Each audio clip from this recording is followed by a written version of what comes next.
से तो कुछ समझ में आया होगा कि पाइथागोरस परिमेय पर प्रश्न है, ठीक है।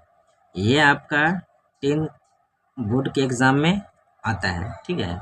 तो सबसे पहले पाइथागोरस परिमेय है क्या वो जानेंगे, उसके बाद हम लोग प्रश्न को देखेंगे। तो सबसे पहले जो पाइथागोरस परिमेय बनता है वो समकोण त्रिभुज पे बनता है, ठीक है। और समकोण त्रिभुज कैसा होता है वो देख लीजिए। देखिए, जिसका एक कोण 90 डिग्री होता है उसी को हम लोग क्या बोलते हैं, उसी को हम लोग समकोण कहते हैं, समकोण त्रिभुज, ठीक है। समकोण त्रिभुज जिसका एक कोण 90 डिग्री हो, यहाँ पर जो एक कोण होता है ना वो 90 डिग्री होता है, और जो आपका एक भुजा होता है ना वो एकदम स्ट्रेट होता है, ऐसे एकदम, ठीक है। ऐसे रखना है, ऐसे झुकाव नहीं, ऐसे नहीं, ऐसे नहीं, एकदम स्ट्रेट लाइन, ठीक है। तो स्ट्रेट लाइन आपका ये है, एक कोण 90 डिग्री होना चाहिए और बाकी कोण जो है न्यून कोण होना चाहिए, 90 से कम होना चाहिए। ये दोनों मिलके 90 डिग्री बना दे। चूंकि आपको पता है कि त्रिभुज के तीनों कोणों का जोड़ 180 डिग्री होता है, तो 90 ये हो गया तो दोनों मिलके 90 ही ना होगा। चलिए, ये तो बात हो गया। अब जानते हैं कि पाइथागोरस क्या होता है। तो सबसे पहले देखिए, पाइथागोरस के लिए एक फार्मूला आया है, इसी को पाइथागोरस परिमेय कहते हैं। h स्क्वायर बराबर p square plus b square. यही फॉर्मूला को पाइथागोरस ने सिद्ध करके लाया था, ठीक है। पाइथागोरस वैज्ञानिक का नाम है जो आपका ये फार्मूला सिद्ध करके लाया था। तो इसका मतलब क्या होता है वो जरा जानते हैं। h क्या होता है, p क्या होता है और b क्या होता है। तो ये जो तिरछा वाला जो भुजा है ना आपका, इसी को हम लोग कर्ण कहते हैं, जिसको h से h नाम दिया गया है। पूरा नाम हाइपोटेनियस होता है, ठीक है।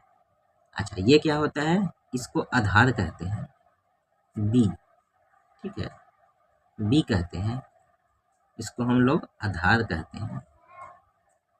उसके बाद हम लोग ये जो स्ट्रेट लाइन है ना, इसको हम लोग लंब कहते हैं।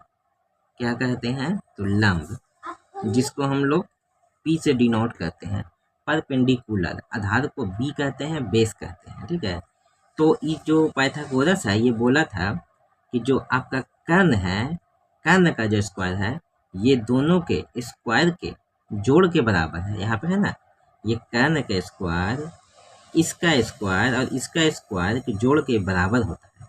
यानी कि दोनों भुजा से ये भुजा बड़ी भुजा है, ठीक है।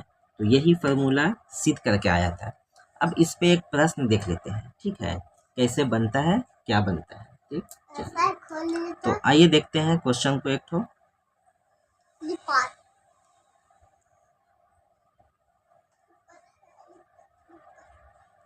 ABC, ठीक है। मान लेते हैं कि एक भुजा यहाँ पे 4 सेमी है, एक भुजा आपका 5 सेमी है। चलिए, 5 सेमी नहीं बल्कि 3 सेमी दे देते हैं। एक 3 सेमी है, एक 5 सेमी है। बोल दिया कि h निकालना है आपको, ठीक है। तो h के लिए तो ये फार्मूला है।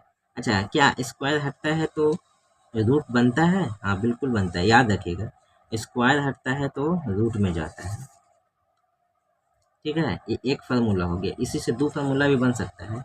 h को यहीं पर, अच्छा, h को यहीं पर छोड़ देते हैं और p को इधर लेके चल आते हैं, तो इधर आएगा तो प्लस में हो जाए, माइनस में हो जाएगा। स्क्वायर डाल देते हैं, बराबर में खाली b रख देते हैं। उसी तरह से अब कर देते हैं, h को यहीं पर छोड़ देते हैं, अब b को इधर लेके चल आते हैं और p बन गया, ठीक है। यानी 3 फार्मूला बन गया। h को यहीं पर छोड़ते हैं, इसको लेकर चल जाते हैं, फिर एक बार इसको यहीं पर छोड़ते हैं, इसको इधर लाते हैं। हर हालत में यही दोनों माइनस में होगा, ठीक है। ये बड़ी भुजा है, यहीं पर ये बैठा हुआ है, ठीक है। चलिए, तो अब देखते हैं निकालना क्या है, h। अगर निकालना होता p तो p वाला फार्मूला बैठा देते हैं, निकालना होता b तो b वाला फार्मूला बैठा देते हैं, ठीक है। तो चलिए देख लेते हैं। AC, इसको AC ना कहेंगे। देखिए h है ना, h यहाँ से आता है, AC तो फार्मूला होता है आपका AB का स्क्वायर प्लस ये वाला है ना B और C, BC का स्क्वायर। तो AB इसी को कहते हैं 4 सेमी का होल स्क्वायर प्लस 3 सेमी का होल स्क्वायर, ठीक है। 4 चौके 16 प्लस 3 तिया 9, 16 और 4 20 और 5 25 सेमी स्क्वायर, ठीक है, ए सी बराबर, तो ए सी बराबर क्या हो जाएगा, 5 25 के 5, और सेमी स्क्वायर है ना, तो सेमी स्क्वायर के सिर्फ सेमी, तो ये निकल गया आपका कर्ल। आप चाहें तो बी भी निकाल सकते हैं, आधार भी, आप चाहें तो लंब भी निकाल सकते हैं। तो इस तरह से बनता है पाइथागोरस परिमेय प्रश्न।